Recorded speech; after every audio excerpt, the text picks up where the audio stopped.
ஒரு காலேஜ்ல கீர்த்தி நிஷான்னு 2 best friends இருந்தாங்க. அதே காலேஜ்ல அஜய்னு ஒரு சீனியர் பையன் இருந்தான்.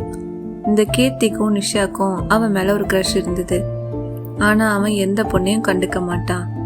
ஒரு நாள் காலேஜ் ப்ராஜெக்டை எடுத்துக்கிட்டு 2 பேரும் வரப்போ அஜய் அவங்க மேல மோதிட்டான். அப்போ அந்த ஃபைல்ஸ்ல எல்லாம் அவன் கையில வச்சிருந்த காஃபி கொட்டிடுச்சு. அச்சச்சோ, ஒரு வாரம் முழுக்க கஷ்டப்பட்டு ரெடி பண்ணதுன்னு சொல்லி ரொம்ப ஃபீல் பண்ணாங்க.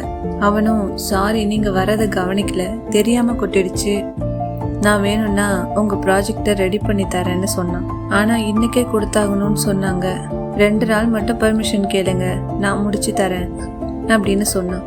நம்ம கிட்ட எல்லாம் பேசக்கூட மாட்டான்னு நினைச்சோம், இப்போ நமக்காக ஒர்க் பண்ணிட்டு இருக்கான் அப்படின்னு சந்தோஷப்பட்டாங்க 2 பேரும்.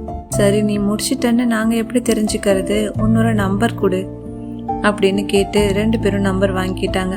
அன்னைக்கு அவன் ப்ராஜெக்ட் பண்ணிட்டு உட்காந்துருந்தான் அவனோட வீட்டுல.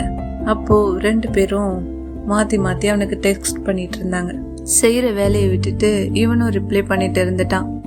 அப்படியே தூங்கிட்டான். தொடர்ந்து பார்க்க சப்ஸ்கிரைப் பண்ணி வச்சுக்கோங்க.